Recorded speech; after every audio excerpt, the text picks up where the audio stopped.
welcome back to EDH Deck Building. I am your host, Demo, and these are 5 more cards that I think should be in way more Commander decks than they currently are. And I have both some very niche specific ones in this video, but also some ones just in general I think are pretty darn good cards. So let's start out with Mindshrieker, 1 and a blue, Spirit Bird, 1/1 with flying, pay 2, target player mills a card. Mindshrieker gets +X/+X until end of turn, where X is the milled card's mana value. So I think this is a pretty darn good card in the Commander format, and I will give, as I usually do, a few examples of where I think it's great just to get the ball rolling for you guys. So I talked about this card recently with my Ulron deck that I made for like the 3rd time. I don't know why I keep coming back to that. I usually use the backside, which is Haka, which is also a bird. So we have that already, right? Bird Tribal, if you're in blue in Bird Tribal, this is an easy slot in. It's also a spirit, pretty popular creature type in the Commander format, obviously, especially in those colors. So easy slot in there as well. I put it in that deck, however, though, because target player mills a card means you can use it on your opponent or yourself. Of course, that means you take the top card of library and you throw it in the graveyard. So in that deck, I'm looking at the top of my library a lot. So if I see some really expensive thing, like an 8-mana thing on top of my library, well, heck, I can just chuck that into my graveyard,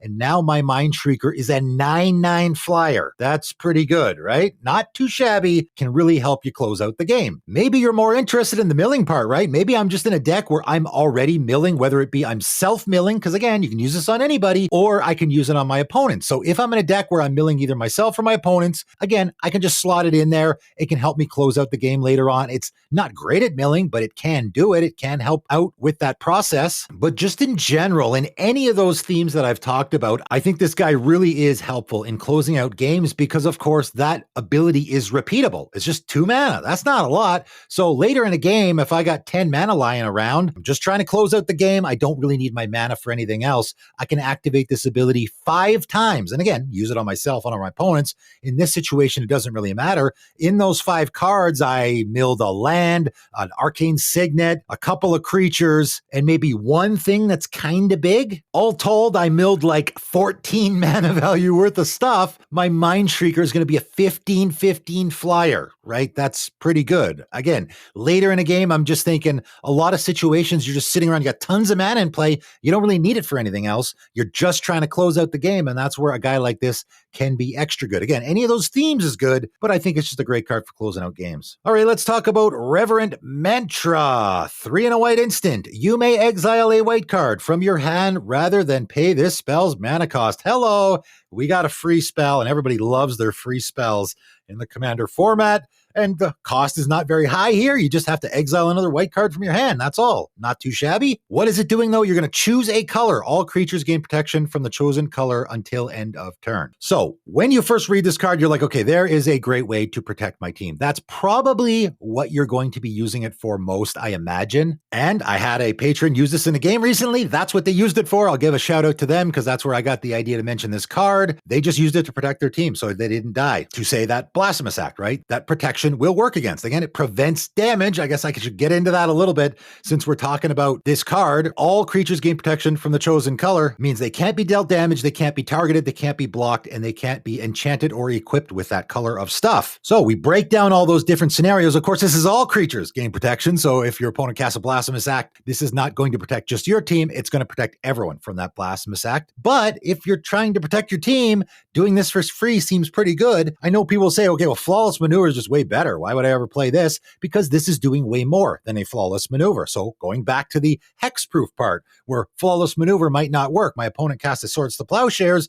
Flawless Maneuver ain't doing nothing there. This will. This, I can choose protection from white, and now my creature can't be targeted. So I'm just protecting one creature in that situation, but this is a card that can do this. This is a card that can protect every creature on the battlefield, or I can just use it to protect my commander from getting exiled. But again, we're still going here. I can use this as a way to make sure my team's not blocked. My opponent's playing a black deck. I give all creatures on the battlefield protection from black, and now I can guaranteed get in for damage. I can use it on my other opponents as well. One opponent's attacking another one. I can play a little bit of politics here and make all their creatures unblockable. And I can also use it to make my opponent's auras fall off as well. That is a possibility here. My opponent's playing, I don't know, a Gruul aura deck. I just cast this and give all creatures protection from, say, green, and all those green auras are going to fall off and go to the graveyard. That's actually not a horrible play. Great gotcha moment, too, if they're coming at you and all their creatures have auras on them, right? And in fact, a really janky way to use this card, which I will be doing in my Dragon Lord Dramoka deck. I'm actually adding this card to that deck because, of course, that is a Painter's Servant deck, and I'm going to put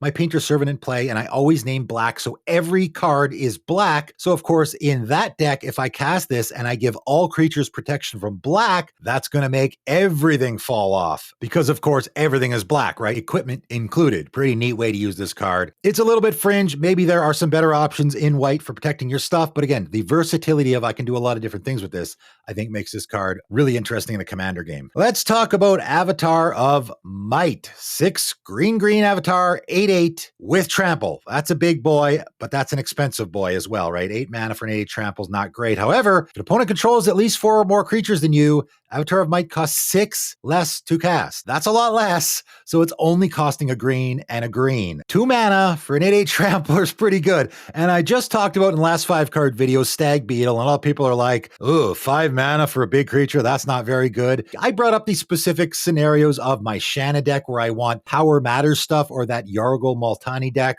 where again, you're probably doing a Powers Matter thing. We're having a big vanilla creature that isn't very expensive, can be pretty handy. Avatar of Might also fits in scenarios like that as well. However, this is 2 mana for an 8/8 creature with Trample. So it's not a vanilla creature anymore. Trample is really what you want to see on those big creatures. And how often does your opponent have 4 or more creatures than you in a Commander game? That happens a lot, right? So this card, I think, probably could see a little more play. It's in less than 1,000 decks on EDHREC, which of course means it's essentially not played at all. I think I've seen this in a Commander game once, maybe like 5 years ago. It's not the greatest card ever, but it is a very likely scenario, I think, that I can pay 2 mana to get an 8/8 Trampler in play. That's pretty darn good. It's not a game breaker. It's just a pretty good card in a Commander game, I think. That could see a little bit more play than it currently is. All right, let's talk about Deepchannel Mentor, and cue that guy in the comments. You know who you are, buddy. The guy who comments on pretty much every single one of my 5 cards videos about why don't I talk about Deepchannel Mentor? All right, I'm finally talking about, here you go. I hope you are satisfied. So 5 and a blue, Merfolk Rogue 2/2. Blue creatures you control can't be blocked. That's it. That is all. And this is a card that's very simple in what it's doing, and it is a really powerful effect. Now, 6 mana is kind of a lot, but make all your blue creatures unblockable is pretty darn good. Obviously, if you're doing any sort of a Voltron theme in blue, this is a great option for you. Just make my commander unblockable. Doesn't get much better than that in a Voltron strategy, because obviously you want to be getting in for that combat damage. But of course, there's a lot of decks out there and even a lot of commanders that either want to be getting in for combat damage for various reasons, or just want your creatures in general to be getting in for combat damage. And this, of course, is the best way to do it. You can't get any better evasion than your creatures just can't be blocked, right? And again, nothing beats can't. If a card says your creatures can't be blocked, that means they are not being blocked for any reason. So this is going to get around anything else. So there you go, buddy. I mentioned the card. I hope you are satisfied. Let's move on. Lastly, today I am talking about The Lost and the Damned, which is a card that I recently put in a deck. And this card is way better than I originally thought. It's one of those cards that when you first look at it, you might not evaluate it exactly accurate unless you actually play it in a game, which I've done quite a bit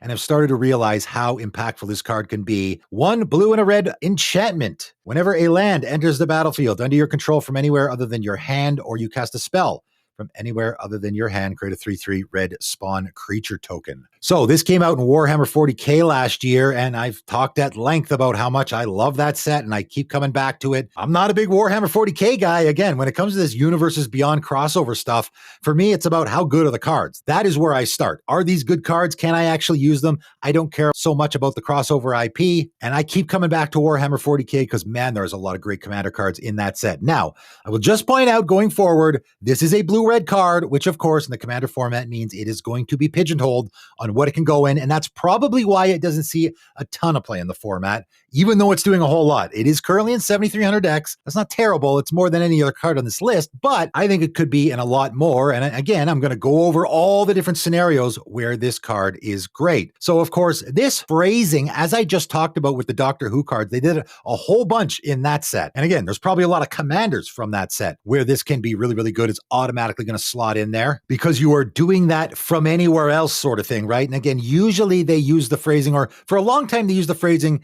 cast from exile or doing stuff from exile. And they started to switch to the phrasing of doing it from anywhere other than your hand. And again, I will point out your command zone is anywhere other than your hand. So at the very least, you have this thing in play. You cast your commander, you're going to get that 3/3 red spawn creature token. That's not bad. Brand new commander that just came out in Wilds of Eldraine, Baluna Grand Squall. Of course, this is going to go in a lot of those decks. There's a blue-red commander that's doing the adventure thing, which of course casts from exile. You can do that a ton there, right? Any of the exile tribal stuff, if you're in blue and red colors, this is just an auto include. I think if you're in a Cascade deck, there's a bunch of those in blue and red colors. And again, it's not just casting spells from exile, it's also playing those lands from anywhere else other than your hand. So that Averna the Chaos Bloom deck, again, I think this should be an auto include in there because as you cascade, you may put a land card from among the exiled cards onto the battlefield tapped. So every time you are doing that, you are triggering your The Lost and the Damned, right? You're getting that 3/3 red spawn every time you put that land into play because it's not being played from your hand, which moves me on to other themes, which again, the colors are going to pigeonhole you a little bit here because landfall themes aren't super popular in blue and red. However, what I discovered is I just crack an Evolving Wilds, go get a land and put it into play. I just put a land onto the battlefield that wasn't from my hand. That triggers this. That's right. Any landfall type of effect not from your hand will work here. I crack a fetch, I cast a Rampant Growth, I play a land from my graveyard with that Crucible of Worlds.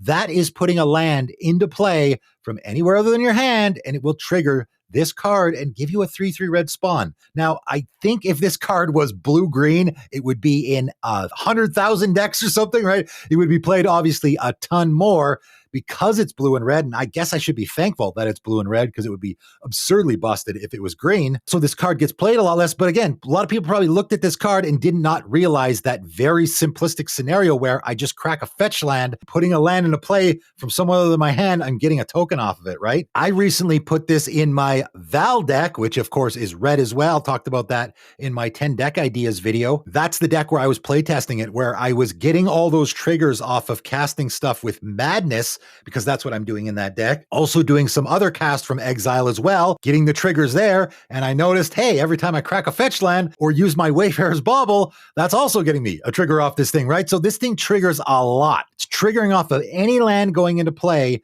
from anywhere other than your hand, and it's also triggering off casting any spell from anywhere other than your hand, right? Again, flashback cards from my graveyard. There's so many different scenarios where this can be fantastic. So 7,300 decks ain't bad, but I think this card should be in a lot more decks because this ability is triggering from a lot of different scenarios. But that is it. That is all 5 more cards that I think you should see more play in the Commander format. If you guys are thinking of purchasing any of these cards, I do have a TCG Player link. It is in the description below. Feel free to give it a click. It helps support the channel. That is it for today, though, and thanks for tuning in.